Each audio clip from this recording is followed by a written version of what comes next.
اب بات کرتے ہیں ملک کی سیاسی صورتحال کی۔ پاکستان کی سیاست میں ایک مرتبہ پھر بڑی پیش رفت سامنے آئی ہے اور پاکستان تحریک انصاف کے سابق رہنماؤں نے بانی پی ٹی آئی کی رہائی کے لیے مختلف سیاسی جماعتوں سے اب رابطوں کا فیصلہ کر لیا ہے، جس میں فواد چودھری، عمران اسماعیل، علی زیدی، محمود مولوی اور سبطین خان سمیت کئی ایسے رہنما ہیں جو اس رابطہ کاری مہم میں حصہ لے رہے ہیں، اور وہ پہلے مرحلے میں نون لیگ کے کچھ رہنماؤں سے ملاقات کرنے کا یہ فیصلہ سامنے آیا ہے، اور یہ ملک میں سیاسی درجہ حرارت کم کرنے کی کوشش قرار دیا جا رہا ہے کہ ٹیمپریچر بہت زیادہ ہائی ہے، تھوڑا سا اس کو کنٹرول کرتے ہیں۔ تو اس ٹیمپریچر کو بڑھانے کی بھی کوشش کی جائے گی نا، بانی پی ٹی آئی کی رہائی کی کوشش کر کے۔ دوسری طرف خیبر پختونخوا کی بات کی جائے تو وہاں پر بھی آپ کو پتہ ہے کافی ہلچل ہے، وہاں پر تبدیلی آئی ہے۔ کابینہ کی تشکیل پر بانی پی ٹی آئی کی ہدایات کو نظر انداز کیے جانے کی خبریں سامنے آ رہی ہیں کہ انہوں نے جو ہدایات دی تھی ان کو فالو نہیں کیا گیا۔ جو نئے وزیر اعلیٰ سہیل آفریدی، سب ان کی طرف دیکھ رہے ہیں کہ اب وہ کس طرح کا طرز سیاست جو ہے وہ اختیار کرتے ہیں۔ سوال یہ پوچھا جا رہا ہے کہ کیا وہ کچھ کر پائیں گے جو علی امین گنڈا پور صاحب جو ہے وہ نہیں کر سکے۔ اس کے ساتھ ساتھ آزاد کشمیر کی سیاست جو ہے وہاں پر بھی ایک نئی رسہ کشی جو ہے نا وہ نظر آ رہی ہے۔ تو ان سب ایشوز پر بات کر لیتے ہیں۔ ہمارے ساتھ اس وقت موجود ہیں سینئر سیاستدان فواد چودھری صاحب، ان کی طرف چلتے ہیں۔ فواد صاحب، تھینک یو میں جوائن کرنے کے لیے and good morning as well. سب سے پہلے تو پی ٹی آئی کے جو سابق رہنما ہیں ان کو اب سامنے آنا پڑ رہا ہے بانی پی ٹی آئی کی رہائی کے لیے، تحریک شروع کرنے کے لیے۔ یہ بتائیے گا کہ یہ فیصلہ کیوں کیا گیا، اور یہ بھی اطلاعات ہیں کہ آپ بھی اس میں شامل ہیں، تو کیا مختلف ہوگا جو پچھلے رہنماؤں نے نہیں کیا جو آلریڈی ابھی موجود ہیں؟ دیکھیں، یہ کہ اس تحریک کی کامیابی اور ناکامی کا دار و مدار حکومت کے رویے کے اوپر ہے۔ ہماری تو جو خواہش ہے وہ یہ ہے کہ حکومت جو ہے وہ تحریک انصاف کے ساتھ ایک انگیجمنٹ کا پروسیس شروع کرے۔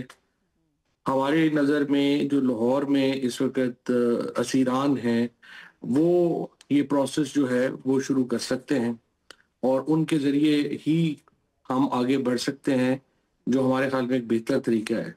اور اس کے لیے ضروری ہے کہ ان لوگوں کو کچھ ریلیف جو ہے وہ دیا جائے، اور الٹیمیٹلی عمران خان کو، بشریٰ بی بی کو ریلیف دیا جائے تاکہ ایک انگیجمنٹ کے پروسیس میں سیریسنیس آئے۔ تو اب یہ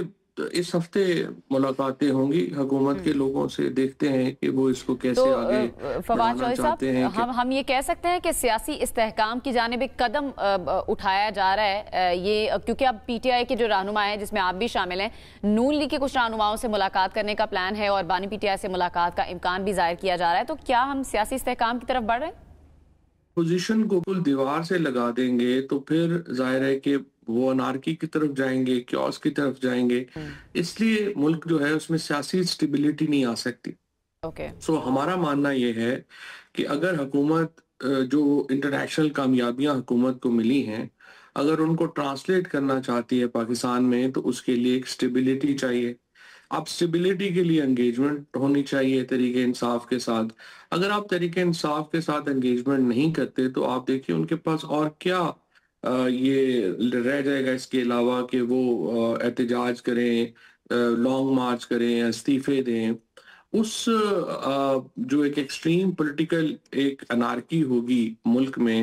یا کنفرنٹیشن ہوگی، اس سے بچنے کے لیے یہ ضروری ہے کہ ہم انگیجمنٹ کا راستہ اختیار کریں، اور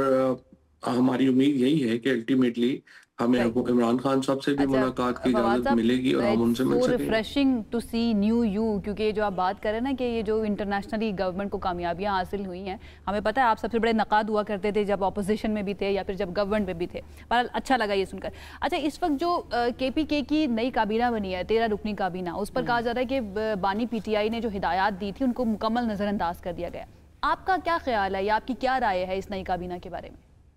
دیکھیں، یہ کوئی اتنا بڑا مسئلہ نہیں ہے۔ پاکستان میں اس وقت جو خیبر پختونخوا ہے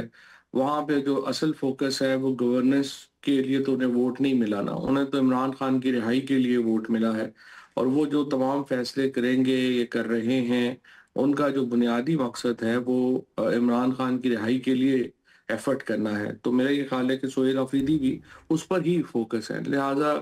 کابینہ میں کیا ہے کیا نہیں ہے کوئی اتنی امپورٹنٹ چیز نہیں ہے۔ اصل چیز یہ ہے کہ عمران خان کی رہائی کے لیے وہ کیا اقدامات اٹھاتے ہیں، اور اگر انگیجمنٹ نہیں ہوئے گی تو خیبر پختونخوا کی حکومت جو ہے وہ ویسے ہی